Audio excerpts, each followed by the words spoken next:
புலன்களுக்கு எட்டாததும் புத்தியினால் கிரகிக்கப்படுவதும் முடிவில்லாதுமாகிய எந்த ஆனந்தத்தை யோகி அறிகிறானோ, அதாவது ஒரு யோகியானவன் தன்னுடைய புத்தியினால் என்ன பண்ணுறான், கிரகிக்கப்படுறது, அறிந்து கொள்வது. எதில் நிலைத்த பின் பரமாத்ம ஸ்வரூபத்திலிருந்து அவன் விலகுவதில்லையோ, எதை அடைந்து அதிலும் மிக்கதொரு வேறு லாபத்தை நினைப்பதில்லையோ, எதில் நிலைத்திருந்து பெரும் துக்கத்தாலும் அசைக்கப்படுவதில்லையோ. அருமையான வாசகம். எதை அடைந்து அதிலும் மிக்கதொரு வேறு லாபத்தை நினைப்பதில்லையோ.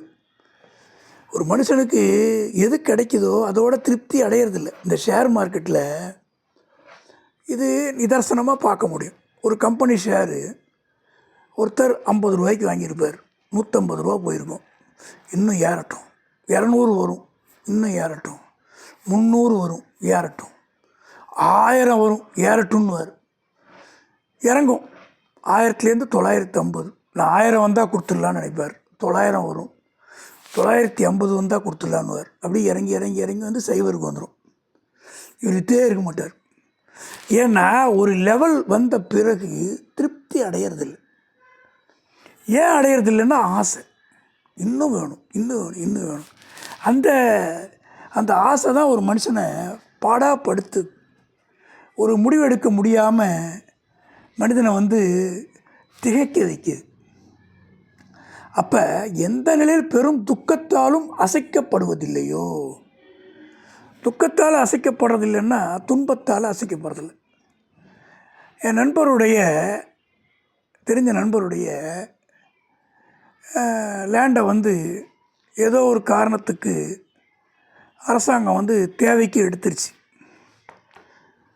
என்னோடய நண்பர் ஒரு நாள் துக்கமாக இருந்தார். அதுக்கப்புறமா சாதாரணமாயிட்டார். அப்போ நான் கேட்டேன், என்ன அது உங்களை இன்னும் பாதிக்கலையான்னு கேட்டேன். மழையை நம்ம நிப்பாட்ட முடியாது, இயற்கையுடைய ஒரு வேகத்தை நம்ம நிப்பாட்ட முடியாது. அந்த மாதிரி நம்ம கையை விட்டு ஒரு பொருள் போகுதுன்னா அதை தடுக்க முடியாது. இது போயிருக்கு, நமக்கு நல்ல நேரம் இருந்தால் திரும்பி வரும், இல்லைன்னா பணம் கிடைக்க போகுது. அரசாங்கம் ஃப்ரீயாக எடுக்க போகிறதில்ல, ஏதோ ஒரு காசு கொடுக்க போகிறாங்க, வந்த வரைக்கும் லாபம், அவ்வளோதான். நம்ம வந்து இது ஆகும்னு நினச்சி வாங்கலை, ஆனால் ஆயிடுச்சு அப்படின்னு பேசினார். தத்துவம் மாதிரி பேசுகிறீங்களே, உண்மையாக உங்களுக்கு மனசில் எந்த விதமான சலனமும் இல்லையான்னு கேட்டேன். கொஞ்சம் வருத்தம் இருக்குது, நான் என்ன பண்ண முடியும், ஒரு ஆள் என்ன பண்ண முடியும் அப்படின்னார். அவருடைய அதிர்ஷ்டம் திரும்ப அவருக்கு கிடச்சிருச்சு. திரும்ப வந்து எல்லாருடைய நிலத்தையுமே திருப்பி கொடுத்தாங்க, ஏதோ ஒரு காரணம் தேவையில்லைன்னு. அதில் திருப்பி அவர் கிடச்சி. ஏன்னா அவர் ஒரு 2 வருஷம் வருத்தப்பட்டிருந்தாருன்னா வருத்தம் வந்து வேஸ்ட்டாக போயிருந்துருக்கும். அப்போ இந்த இடத்துல பார்த்தீங்கன்னா, எதில் துக்கத்தால் அசைக்கப்படுவதில்லையோ, வந்துருச்சு கஷ்டம், துக்கத்தினால வருத்தப்படத்தால் என்ன வரப்போகுது, அதுதான் உண்மை. அதாவது பெரிய பெரிய யோகிகள் கூட சில நேரங்களில் தடுமாறிடுவாங்க. மகாபாரத போரில் துரோணாச்சாரியார் கடுமையாக சண்டை போட்டுட்ருக்காரு. அப்போ தந்திரமாக அவருடைய மகன் இறந்த மாதிரி ஒரு குரல் கொடுக்குறாங்க. அதில் அவர் நில குலைஞ்சி போகிறார். அப்போ ஒரு உயர்ந்த மனிதர் தான் துரோணாச்சாரியார். அவராலையும் தன்னுடைய சோகத்தை மறக்க முடியல, டக்குன்னு கை கால் உதற நின்றுறார். அதில் என்ன தெரியுதுன்னா, இந்த பற்றுக்களில் அதிகமாக ஆசை வைக்கிறவங்களால துக்கத்துலேருந்து வெளில வர முடியாது.